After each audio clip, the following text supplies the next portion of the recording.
जनतेचा हक्काचा आवाज। कालच्या पत्रकार परिषदेला उत्तर देण्यासाठी माननीय श्रीमंत संजीवराजे नाईक निंबाळकर, त्याचप्रमाणे अनिकेतराजे नाईक निंबाळकर, आमचे व्हाईस चेअरमन नितीन भोसले, संचालक जाधव आहेत, आमचे कदम संचालक आणि सर्वच पवार संचालक आणि सर्व आपण वार्ता प्रथम आपल्या सर्वांचं मनपूर्वक सहर्ष स्वागत करतो। आणि सुरुवातीला श्रीमंत संजीवराजे नाईक निंबाळकर उत्तर देतील।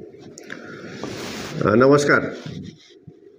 वास्तविक कुणीतरी काहीतरी बोलायचं, नंतर त्याला उत्तरं द्यायची, हा काही अगदी स्पष्ट सांगायचं, तर हे काही फारसा काय त्यात अर्थ आहे असं मला वाटत नाही। परंतु श्रीराम सहकारी साखर कारखान्याची निवडणूक ही लागल्यामुळे हे सगळे प्रश्न समोर यायला सुरुवात झाली, ह्याच्यापेक्षा दुसरं काही नाही। आणि त्यामुळं अर्थातच जर काही चुकीचं त्या ठिकाणी जर सांगण्यात येत आलं असेल आणि लोकांची दिशाभूल करण्याचा प्रयत्न होत असेल तर त्या ठिकाणी उत्तर देणं हे क्रमप्राप्त आहे।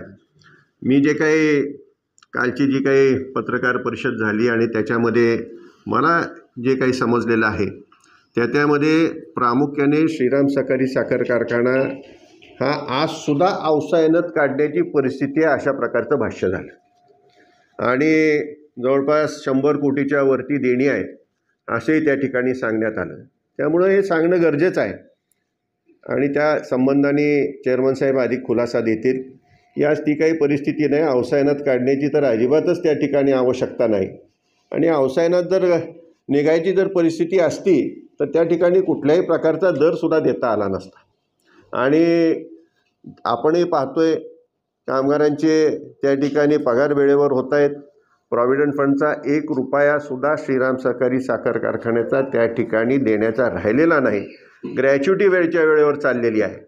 हे सर्व गोष्टी आज आपल्याला सर्वांना माहिती आहेत आणि त्यामुळं अवसायनात नव्हे तर हा वेगाने पुढं जात असणारा गाळप क्षमता आता 5000ची आम्ही चालू वर्षी गाळून दाखवलेला आहे आणि पुढच्या वर्ष 2 वर्षामध्ये 10,000पर्यंत त्या ठिकाणी कपॅसिटी जाईल, 90,000 लिटरची डिस्टिलरी त्या ठिकाणी तयार होईल। अशा दृष्टिकोनातून त्या ठिकाणी आजच्या घटकेला आपण पाहताय की कामकाज चालू त्या ठिकाणी आहे। ह्याच्यामध्ये श्रीराम जवार हे एकत्रितून हे काम करत असताना त्याच्यावरती काही ॲलिगेशन झाले, ते अक्षरशः पूर्णपणे हे सर्वच्या सर्व ॲलिगेशन्स हे कुठलंही त्याला बेस नाही, हे सगळे खोटीनाटी त्या ठिकाणी ॲलिगेशन्स आहेत। प्रत्येक आपण जो निर्णय घेतला त्या प्रत्येक निर्णयाला त्या ठिकाणी कमिशनर ऑफ शुगर, ज्या ठिकाणी गरज असेल त्या ठिकाणी मंत्री समिती यांची मान्यता घेऊनच आपण कामकाज केलेलं आहे। याच्यामध्ये प्रामुख्याने दराचा विषय निघाला आणि FRP प्रमाणे दर देणं हे तुम्हाला बंधनकारक आहे, त्याच्यावर काय देता, अशा प्रकारची त्या ठिकाणी चर्चा होती। आता आपण आपली त्या ठिकाणी तुलना करत असताना सर्वोत्तम चालणारा कारखाना ह्याच्याबरोबर करायची का सरासरी आपल्या सातारा जिल्ह्यातील असणाऱ्या कारखान्यांच्या बरोबर करायची, हा एक खरा अर्थाने विषय आहे। आणि अगदी स्पष्ट जर म्हणायचं झालं तर ह्या ठिकाणी गेल्या 2 वर्षामध्ये FRPपेक्षा अधिक दर हा श्रीराम जवारनी त्या ठिकाणी दिलेला आपल्याला दिसून येईल। 23-24चा FRP 2,544 होती, दर त्या ठिकाणी 3,126 रुपये दिला। चालू हंगाम जो झाला तो 2,881 FRP होती, त्या ठिकाणी जवळपास 3100 रुपये श्रीराम सहकारी साखर कारखान्याने जेवढा ऊस आला तो सर्वच्या सर्व ऊसाचे पैसे 100% अदा केलेले आहेत, एकही रुपया शिल्लक राहिलेला नाही। ही वस्तुस्थिती आहे। त्यामुळं शेतकऱ्यांना नेमकं काय पाहिजेलं आहे, शेतकऱ्यांना त्यांच्या ऊसाला योग्य दर पाहिजेला आहे आणि तो वेळेत मिळाला पाहिजे। नाहीतर जाहीर करायला काय, जाहीर कितीही करता येईल पण तो द्यायला तर पाहिजे का नो। मी ऐकलं कोणीतरी 3500 रुपये जाहीर केला आणि नंतर सांगण्यात आलं की आम्हाला परवानगी मिळत नाही द्यायला। तुम्हाला FRPच्या वर दर द्यायला कुणाचीही परवानगीची गरज नाही। अर्थात तुमच्या बँका असतील त्यात ठरवू शकतात की तुम्ही खरोखर देऊ शकता का कुठल्या पतपेढ्यांकडून आणून इकडून तिकडून आणून दर देण्याचा प्रयत्न होतोय। काही तसाही प्रकार आजूबाजूला तुम्ही ज्यांची नावं घेतली की अमुक कारखाने अशा प्रकारे काम करतायत, तिथं परिस्थिती आहे तशी आत्ता। मी काही त्या खोलात जाऊ इच्छित नाही, मला इतरांचं कोण कशा प्रकारे कामकाज करतं ह्याच्यात मला रस नाही। पण श्रीराम सहकारी साखर कारखाना जवारच्या सहकार्यातून अत्यंत उत्तमपैकी त्या ठिकाणी चाललेला आहे त्याच्यामध्ये कुठल्याही प्रकारच्या अडचणी नाहीत हे निश्चित आहे आणि सर्व नियमाला अनुसरूनच कामकाज त्या ठिकाणी चालतं. ज्या ज्या परवानग्या असतील त्या परवानग्या आपण वेळोवेळी घेतल्या आहेत. श्रीराम सहकारी साखर कारखाना, जवाहर सहकारी साखर कारखाना एकत्रित काम करत असताना असा एक विषय निघाल्याचं मला सांगण्यात आलं की पोत्यावरती नावसुद्धा श्रीरामचं नाही तर श्रीराम जवाहरच नाव आहे. लायसन्ससुद्धा तशाच प्रकारे घेतलं आहे आणि त्याच प्रकारे कामकाज आज चालू आहे.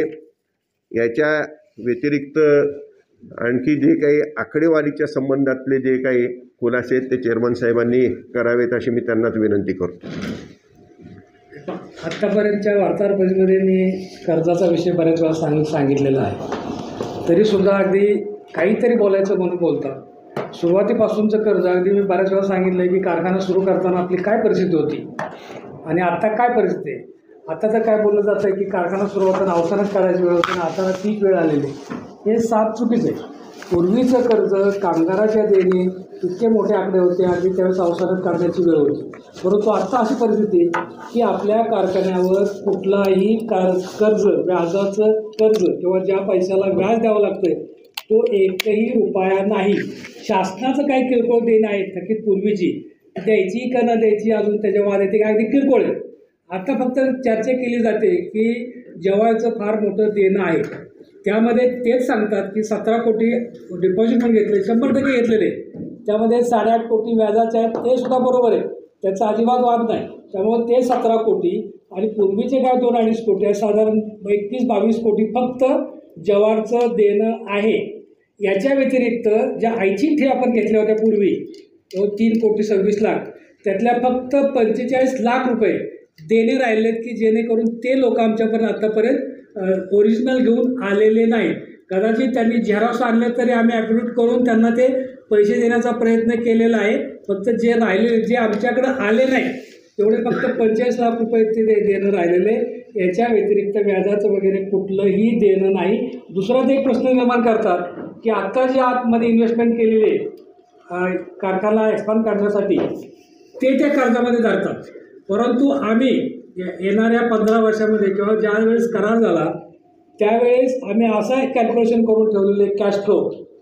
त्या कॅश फ्लोमध्ये हे जे एक्सपान्शन करण्यासाठी जो खर्च आहे किंवा जो खर्च होईल त्यामध्ये सांगितलं की 4.5 आता कारखाना आहे त्याला 83 लाख कोटी रुपये खर्च झाला.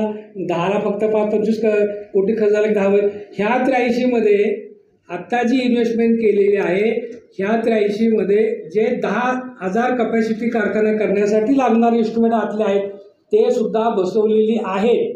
म्हणजे राहिलेल्या पैशामध्ये 4.5 वरून डायरेक्ट 10वर जाईल असं नाही. फक्त बऱ्याच वेळा मी सांगतोय पॅरल क्रशिंग जे आहे मशीन तेवढं बसवायचं राहिलं त्याच्यासाठी तो वरचा खर्च आहे. आत्ताचं 83 कोटी रुपये त्याचं जे आहे ते इन्व्हेस्टमेंट आहे ते आमच्यावर कर्ज नाही. आणि कॅश फ्लोप्रमाणे विचार केला तर करार संपताना 15 वर्ष ज्यावेळेस होती त्यावेळेस ह्या कॅश फ्लोप्रमाणे हे संपूर्ण त्यांचं जे काय आत इन्व्हेस्टमेंट केलेली ते नील होणार आहे. त्यामुळे कृपा करून अशी कुणीही गैरसमज करून घेऊ नका की ते श्रीरामवर कर्ज आहे.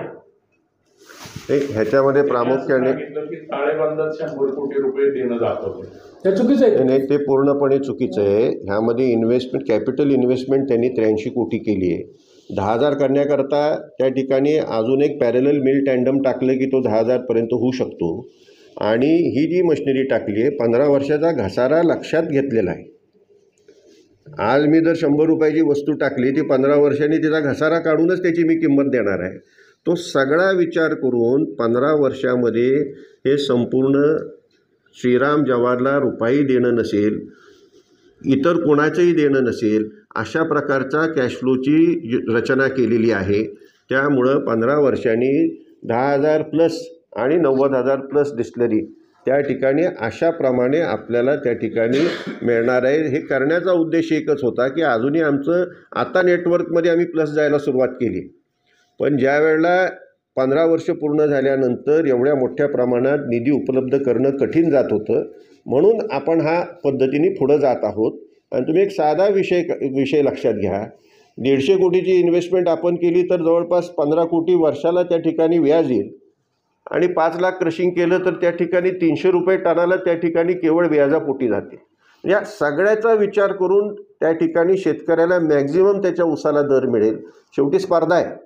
तुम्हाला माहिती आहे की रामराजे साहेबांनी झोनबंदी उठवण्याच्या संबंधीने जे प्रयत्न केले आणि त्यामुळं खऱ्या अर्थाने शेतकऱ्यांना आज संपूर्ण महाराष्ट्रातल्या नव्हे भारतातल्या शेतकऱ्यांना त्याचा फायदा झाला आहे आणि स्पर्धात्मक दर मिळत आहेत. आणि त्याकरता त्या स्पर्धेमध्ये उतरायचं असेल तर दर हा द्यावाच लागणार आहे.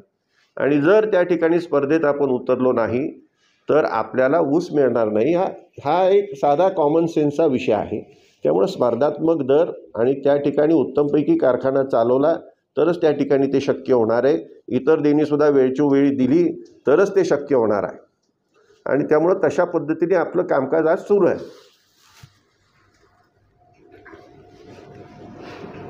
प्रश्न काय विचारायचे? कारखान्यात प्रशासक नेमला गेला आहे आणि प्रशासकांनी ताबा पण घेतला, त्याबद्दल आपण काय सांगाल? सध्या बरंच काही राजकीय दृष्ट्याच चाललेलं आहे. आपल्यालाही त्याची कल्पना आहे. त्या ठिकाणी निवडणुकी ह्या पारदर्शक पद्धतीने व्हावे याकरता प्रशासक नेमला आहे. ते याद्या पारदर्शक व्हाव्या असा तो विषय त्या ठिकाणी आम्हाला जो काही समजला आहे. परंतु त्याचबरोबर त्या ठिकाणी माझ्या समजुतीप्रमाणे मुख्यमंत्र्यांपर्यंत जाऊन हा विषय सर्व झालेला आहे. ज्यावेळेला कमिशनर ऑफ शुगरकडं त्यांनी अपील केलं होतं यादीच्या संबंधात त्यांनी निर्णय दिला आहे आणि त्यांनी जो अपील केलं होतं त्यामध्ये याद्यांच्या संबंधाने त्यांनी जे काही ऑब्जेक्शन घेतलं होतं त्यामध्ये प्रामुख्याने होतं की 15,000 रुपयाचा शेअर ज्यांचा पूर्ण झाला आहे का नाही आणि त्यांनाच त्या ठिकाणी मतदानाचा हक्क देण्यात यावा. आपण गेल्या अनेक वर्षापासून पाहतोय की शेअर जरी पूर्ण झाला नाही तरी आपण मतदानाचा हक्क हा अबाधित ठेवलेला आहे. मतदानाचा हक्क त्याचा काढून घेतला नाही. त्यांनी त्याच्या विरोधात त्या ठिकाणी पत्र दिलेलं आहे की त्यांचे हक्क नसावेत. जे मयत सभासद आहेत त्यांची नावं वगळावीत म्हणून अशा प्रकारचा त्यांचा अर्ज आहे आणि त्याप्रमाणे कमिशनर ऑफ शुगरने निर्णय दिला आणि मयत सभासदांची नावं वगळावीत. आता मयत सभासदांची नावं वगळण्यासाठी त्याला पद्धत आहे.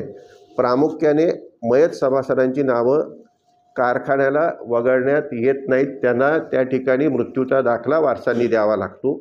मृत्यूचा वारसा दिल्यानंतर त्याचं जर नॉमिनेशन असेल तर त्याप्रमाणे आम्ही नॉमिनेशनप्रमाणे त्या ठिकाणी त्याच्या वारसांना तो शेअर वर्ग करू शकतो आणि त्या शेअरची त्या वेळची असणारी किंमत मात्र पूर्णतः त्या वारसाला द्यावी लागते. आणि त्यामुळं काही मयत सभासदांच्या वारसांनी ते वर्ग करून घेतलेले नाहीत. परंतु 2001 पासून जवळपास 2100 ते 2200 त्या ठिकाणी सभासदांनी जे मयत सभासद होते त्यांच्या वारसांनी आपल्या नावांवरती ते शेअर वर्ग करून घेतलेले आहेत. आणि मीटिंगला जेवढे काही प्रकरणं येतात ते एकही प्रकरण अद्याप नामंजूर करण्यात आलेलं नाही. किंबहुना सर्वांना त्या ठिकाणी आमच्या यंत्रणेच्या मार्फत कृषी यंत्रणेच्या मार्फत सांगण्यात येतं की तुम्ही तुमचं त्या ठिकाणी असणारं मयत असाल तर त्या ठिकाणी मृत्यूचा दाखला देऊन त्वरित तुमचा शेअर वर्ग करण्याच्या दृष्टीने प्रक्रिया करण्याच्या दृष्टीने अर्ज त्या ठिकाणी द्यावा असं आम्ही वेळोवेळी सांगितलेलं आहे. आणि जेवढे येतात तेवढं आम्ही करायलाच तयार आहोत. त्याच्यामध्ये काही कुठल्याही प्रकारची अडचण निश्चितपणाने नाही. फक्त कारखाना ठरवू शकत नाही कोण मयत आहे आणि कोण जिवंत आहे. हे वारसांनी त्या ठिकाणी येऊन सांगितलं तरच ते आपल्याला समजणार आहे. आणि मृत्यूचा दाखला हा वारसांनीच देणं त्या ठिकाणी बंधनकारक आहे. उद्या तुम्ही मला म्हणाल की ग्रामसेवकाकडून दाखले घ्या, त्या ठिकाणी सीओकडून दाखले घ्या आणि तो जर चॅलेंज झाला तर पुढं काय दाखला कसायलाही कुठं मिळू शकतो तुम्हालाही कल्पना. एखादा बोगस दाखला आला आणि त्याच्यावरून आम्ही निर्णय करायचा का? त्यामुळं वारसांनी दाखला आणून त्या ठिकाणी दिला, बरोबर अर्ज दिला, तो शेअर पूर्ण केला तर त्या ठिकाणी कुठली अडचण कारखान्याने कुठल्याही सभासदाला आजपर्यंत दिलेली नाही. तो वर्ग केलेला आहे. आम्ही गेल्या 2001 पासून कारखाना चालवत असताना कुठल्याही प्रकारचं कधीही राजकारण त्या ठिकाणी आणलेलं नाही. आणि ह्याची माहिती ॲडव्होकेट नरसिंग निकम यांनासुद्धा आहे. कधी राजकारण आणले त्यांना बोलायला नेहमीच परवानगी दिली आहे सभेमध्ये. ॲन्युअल जनरल बॉडीला ते नेहमीच बोलत होते आणि नेहमीच त्यांना व्यवस्थितपणे उत्तरं दिली आहेत. एका ॲन्युअल जनरल बॉडीला ते नाही म्हटलं तुम्हाला दर देता येत नाही तर भाड्यातले तुमचे 100 रुपये द्या. म्हणजे आम्ही बोलायला सगळ्यांना परवानगी दिली. एका बाजूला म्हणायचं भाडं कमी घेतलं. भाडं का कमी घेतलं तर उसाला जास्त भाव मिळावा म्हणून कमी घेतलं आहे. आणि दुसऱ्या बाजूला म्हणायचं भाड्यातून द्या म्हणजे त्यावर टॅक्स भरा नंतर परत द्या. त्यापेक्षा डायरेक्ट शेतकऱ्यालाच जाऊ द्या. आमची देणी त्या ठिकाणी शून्य झाली आणि पूर्णपणे कारखाना त्या ठिकाणी नील असलेला कारखाना हा जर आपल्या सभासदांच्या ताब्यात येत असेल, त्याचबरोबर सभासदांना वेळच्या वेळेला सर्व काही मिळणार असेल, त्यांच्या उसाला दर मिळणार असेल, कामगारांना वेळच्या वेळ पगार मिळणार असेल, हे जर सर्व होत असेल तर अडचणीचा भागच कुठे येतो. आणि ह्याच्याशिवाय आपण केन डेव्हलपमेंटसाठी मला वाटतं या संपूर्ण परिसरामध्ये श्रीराम सोडून कुणीही काम करायला सुरुवात केलेली नाही. आपण गेल्या 2 सीझनपासून केन डेव्हलपमेंटचं काम चालू केलेलं आहे. त्याला वेगळी टीम नेमलेली आहे. त्याचबरोबर ड्रोननी सबसिडाईज रेटमध्ये आपण त्या ठिकाणी फवारणी करून देतो आहे. फलटणच्या पश्चिम भागामध्ये मोठ्या प्रमाणात खतांचं वाटप त्या ठिकाणी ड्रिप सिस्टीम बसवून देण्याच्या दृष्टीने सुद्धा त्या ठिकाणी नियोजन केलं आहे की त्या ठिकाणी ऊस वाढतो आहे आणि जो ऊस वाढत आहे त्याला योग्यरित्या जर त्याची मॅनेजमेंट झाली तर तो ऊस आपल्याला कारखान्याला आणता येईल आणि त्या ठिकाणी शेतकऱ्यालाही त्याचा फायदा होईल. त्याप्रमाणे त्यांना खतं देण्याची सुद्धा सुरुवात केलेली आहे. त्यांना ड्रिप सिस्टीम देण्याची सुरुवात केलेली आहे. ड्रिप सिस्टम त्यांनी जर लावलं तर त्याचं व्याजसुद्धा श्रीराम जवार त्या ठिकाणी स्वतःच्या अंगावरती घेत आहे. ह्या सर्व योजना ऊसवाढीच्या दृष्टिकोनातून सुरू केलेल्या आहेत. एवढंच नव्हे तर सीझन हा जास्तीत जास्त व्हावा, केवळ 2 आणि 3 महिन्यात संपू नये याकरता सुद्धा अनेक व्हरायटीज त्या ठिकाणी आपण शेतकऱ्यांना लावायला प्रवृत्त करतो आहे. ज्या लेट व्हरायटीज आहेत त्या लावायला प्रवृत्त करतो आहे आणि त्याचबरोबर उशिरा तुटणाऱ्या ऊसाला सुद्धा काही प्रमाणात त्या ठिकाणी सबसिडी देऊन तो ऊस आणावा अशा प्रकारचे नियोजन केलं आहे. संपूर्ण त्या कामगारांची अडचण लक्षात घेता, ऊस तोडणी कामगारांची अडचण लक्षात घेता ऊस तोडणी ही पुढच्या भविष्यामध्ये मशिनरीनेच करावी लागेल आणि ती कशी करावी ह्या दृष्टीने सुद्धा त्या ठिकाणी मार्गदर्शन करण्याच्या दृष्टीने आपण काम चालू केलेलं आहे. म्हणजे एक उत्तमपैकी युनिट या संपूर्ण परिसरामध्ये निर्माण करण्याच्या दृष्टीने त्या ठिकाणी सर्वतोपरी प्रयत्न त्या ठिकाणी आम्ही करत आहोत. त्याचं अजून एक आरोप केलं की आधी भाडं विकावरकडनं जास्त घेत होतो आणि आता कमी केलं आहे. मी त्याचं उत्तर तुम्हाला तेच दिलं की आम्ही जो कॅश फ्लो बसवला त्याप्रमाणे आम्ही त्या ठिकाणी भाडं म्हणा कॉम्पन्सेशन म्हणा ते ठरवलं. ह्याचं कारण एकच आहे की पैसे शेतकऱ्याला जावेत. शेवटी स्पर्धा आहे आणि स्पर्धेमध्ये जर तुम्ही देऊ शकला तरच तुम्हाला ऊस मिळणार आहे. अगदी स्पष्ट सांगायचं झालं तर श्रीरामचा सभासद जरी असला आणि त्या ठिकाणी तुम्ही त्यांची मुलाखत घेतली, त्यांची किती जणांची ऊस श्रीरामला येतात. जिथं पैसे जास्ती तिथं ती ऊस जातात. उद्या श्रीरामने जास्त दिलं तर श्रीरामला येतात. ही वस्तुस्थिती आहे, ती आता नाकारताच येत नाही. त्यामुळे स्पर्धेमध्ये जर आपल्याला राहायचं असेल तर शेतकऱ्याला हा चांगला दर दिलाच पाहिजे आणि त्या दृष्टीने आणि कॅश फ्लो लक्षात घेऊन त्या ठिकाणी हे भाडं ठरवण्यात आलेलं आहे. बाबा, आपल्याकडे सत्ता येण्याच्या आधी कारखाना किती सीझन बंद होता का नव्हता आणि काय कारण त्याचं जर बंद असलं तर बंद होता? आम्ही येण्यापूर्वी माझ्या माहितीप्रमाणे एक संपूर्ण सीझन कारखाना बंद होता आणि त्याच्या आधीचा सीझन तो काहीतरी अर्धवटच चाललेला होता, योग्यरित्या चालला नव्हता. डिस्लरी पूर्णपणे बंद होती. डिस्लरी चालू करण्याच्या परिस्थितीतही नव्हती. आम्ही आल्यानंतर डॉक्टर साहेबांनी सांगितलं ऐच्छिक ठेवी आम्ही गोळा केल्या. डॉक्टर साहेब, ऐच्छिक ठेवी आपण 3,20,00,000च्या आसपास केल्या, पण आम्ही स्वतःच्या नावावर जी कर्ज काढून दिली ते सुद्धा तेवढेच होते. ते म्हणजे जवळपास किती कोटी घातले? 9 कोटी रुपये आम्ही त्या ठिकाणी स्वबळावरती त्या ठिकाणी घातले. त्याचं कारण एकच होतं, कुठलीही बँक आम्हाला दारात उभं करायला तयार नव्हती. सगळीकडे आमची थकबाकी होती. बँक ऑफ बडोद्याची थकबाकी होती, MSC बँकेची तर मोठ्या प्रमाणात थकबाकी होती. जवळपास 42 कोटीची थकबाकी होती. आणि हे सर्व आपण एक एक करत ते मिटवत आणलं आणि त्या ठिकाणी आम्ही टाकून पैसे ती डिस्लरी पहिल्यांदा चालू केली. त्याचं उत्पन्न यायला सुरू झालं. कारखाना चालू केला, पण अडचणी ह्या येतच राहिल्या. आम्ही साखर तयार केलेली प्रॉव्हिडंट फंड घेऊन जायचं, ते सील टाकायचे. ह्या सर्व अडचणी येत असल्यामुळं शेवटी हा चालवायला द्यायचा निर्णय केला. म्हणजे ही अवसायनात काढण्याशिवाय पर्याय नसलेली संस्था होती, हे स्पष्टपणे मी सांगू इच्छितो. बंदच होता म्हणजे तुम्ही चालवला? आम्ही काही करून तो चालवला. काही करून चालवला आहे तो. अजून एक आरोप त्यांनी केला की सहकारी संस्था ज्या आहेत ते मोडकळीस आणण्याचं काम म्हणजे राजगटाच्या वतीने केले गेलं. दूध संघ असेल, खरेदी विक्री संघ असेल, त्याबाबत आपण काय सांगाल? तुम्ही खरेदी विक्री संघाचा विषय घेतला. हा त्या ठिकाणी जे कोणी पाहत होते ते आज तागायत तेच पाहतायत आणि त्याला वेगवेगळ्या प्रकारच्या अडचणी येत गेल्या, शासनाच्या काही निर्णय बदलले, त्यामुळं अडचणी तर ते आहेत. आणि त्यामध्ये माझ्या समजुतीने श्रीमंत शिवरूपराजेसुद्धा खरेदी विक्री संघात होते. त्यांना हा प्रश्न विचारला तर माझ्यापेक्षा त्यांना अधिक माहिती आहे. दूध संघाच्या बाबतीत त्या ठिकाणी DK पवार होते, तेही चेअरमन होते. दूध संघ कुणाला दूध द्यायचा? महानंदाला दूध द्यायचा. आता ते महानंदाच बंद पडलं तर दूध संघ दूध कुणाला देणार? आणि सहकारी तत्वावर चाललेले किती दूध संघ चालू आहेत, तर त्यापैकी फलटण दूध संघ चालू आहे आणि तो चालू ठेवला आहे आणि भविष्यात सुद्धा तो चालू राहून त्याची निश्चितपणे थोडा सुव्यवस्थित आणण्याच्या दृष्टीने त्या ठिकाणी आमचे प्रयत्न राहतील. त्यांना संपूर्णपणे सहकार्य करण्याची भूमिका राहील. काल राजू शेट्टींना पत्रकारांनी प्रश्न विचारला, प्रशासक नेमला आहे या संदर्भात प्रश्न विचारला होता, तर त्यांनी असं म्हटलं की सरकारचा डाव आहे या प्रशासक नेमून हे सहकारी संस्था कशाला घालायची, बदल बच्चांच्या कशाला घालायची. आता प्रशासक नेमून ते काय ते साध्य करणार आहेत मला माहीत नाही. शेवटी जे काही नियम आहेत त्या नियमाप्रमाणे याद्या तयार झालेल्या आहेत. 2 वर्षापूर्वीची जेवढी नावं आहेत ती सर्वच्या सर्व घेतली आहेत. कुणी आम्ही यादीतून वगळलेलं नाही. कोणाला जमिनी आहेत नाहीत हाही विचार न करता जेवढे सभासद आहेत, शेवटी तो सभासद आहे, त्याचे हक्क त्याला प्राप्त झाले पाहिजेत. ते सर्व हक्क राहण्याच्या दृष्टीने आम्ही सर्वच नावं घेतलेली आहेत. त्यांनी हा एक मुद्दा काढला होता की जमिनी आहेत त्यांच्या तपासून घ्या. आमची काहीच हरकत नाही, कारण आम्ही जे सभासद केलेत ते पाहूनच केलेत की जमिनी असलेले. जमिनी नसलेले कोणाचे सभासद आहेत मला माहीत नाही. त्यामुळे त्याचा उलटा जर तसं झालं तर आमचा फार मोठा फायदा होईल. आणखी 100-500 आम्ही त्या ठिकाणी आघाडी घेऊ. साळुंखे पाटील काल म्हणाले की रामराजे 40 वर्षात कोणतीही संस्था काढल्यास मला आठवत नाही. वडिलांनी आजूबाजूला काढलेल्या संस्थेवरती राजकारण करतात. अनेक संस्था निर्माण झालेल्या आहेत, अनेकांना कल्पना नसेल. श्रीमंत रामराजे वाहतूक संस्थाच आहे. आम्ही फारसा त्याचा उल्लेख करत नाही.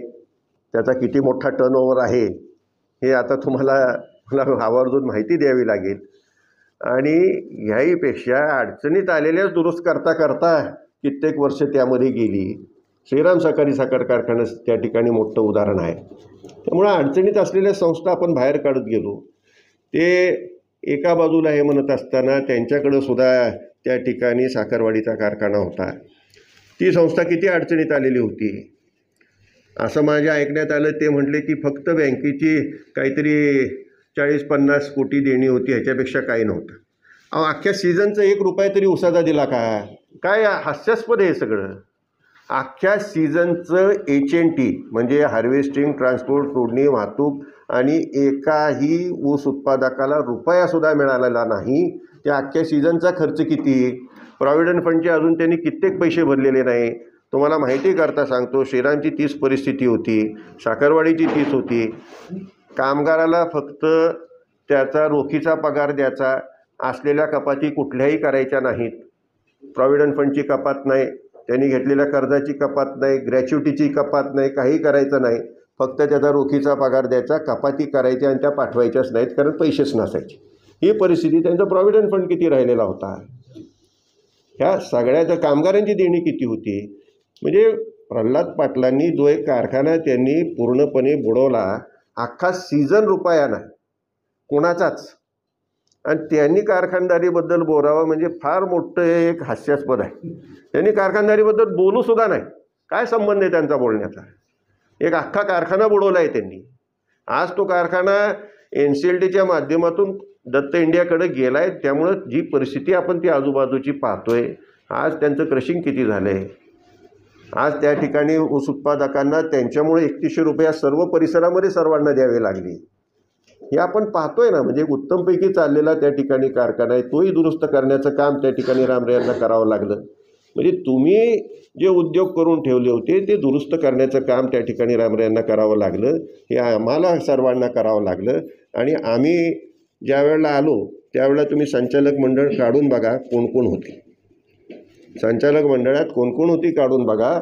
आणि त्यांच्या नावावरती अजूनही ॲडव्हान्सेस आहेत. त्यांच्यापैकी काहींच्या नावावर अजूनही ॲडव्हान्सेस आहेत.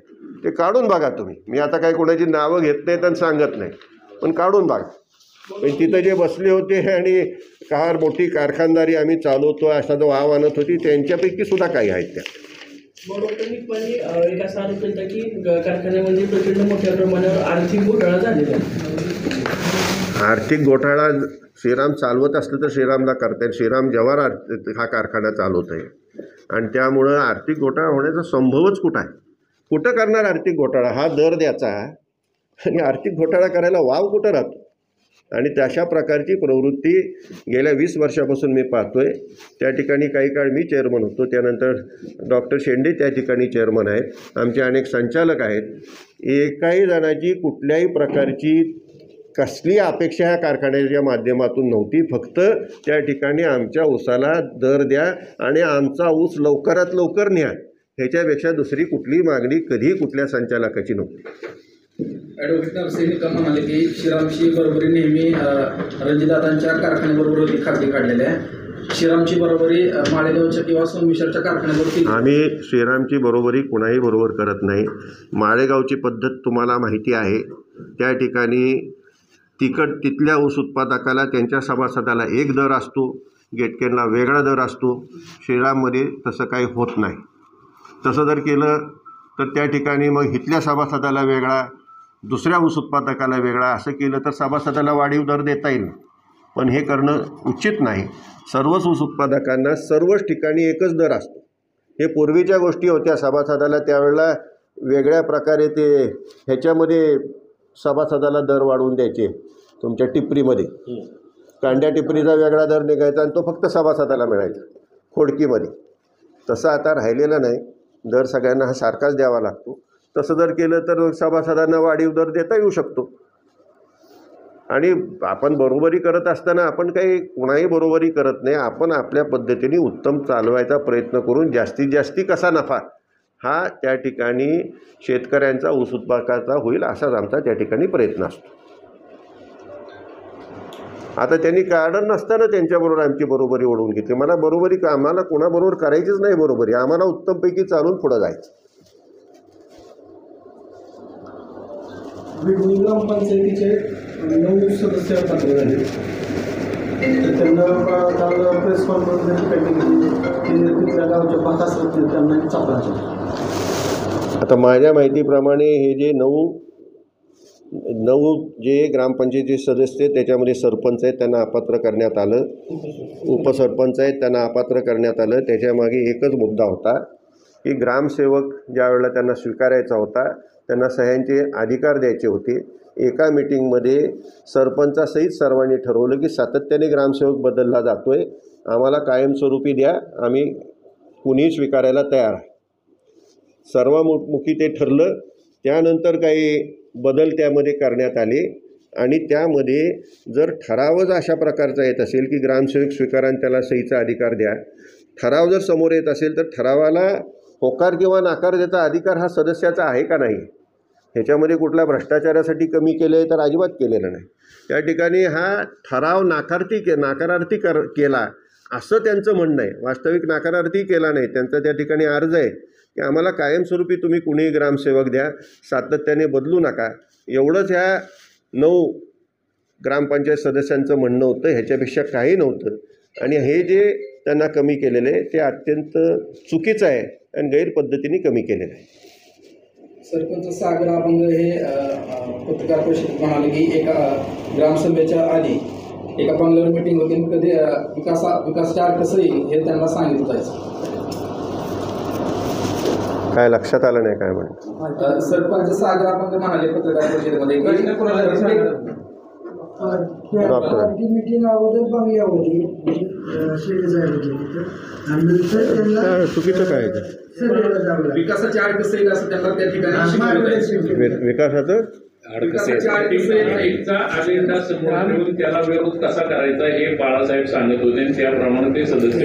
हे चुकीचं आहे. ज्या वेळेस विडणी ग्रामपंचायत 1993 पासून आम्ही तिथं काम करतोय, 27 वर्ष विडणी ग्रामपंचायत राजेघाटामध्ये ताब्यात होती आणि एवढ्या मोठ्या काळामध्ये रामराजे बाब असतील, आमदार असतील यांच्या माध्यमातून कोट्यावधी रुपयाची कामं झाली.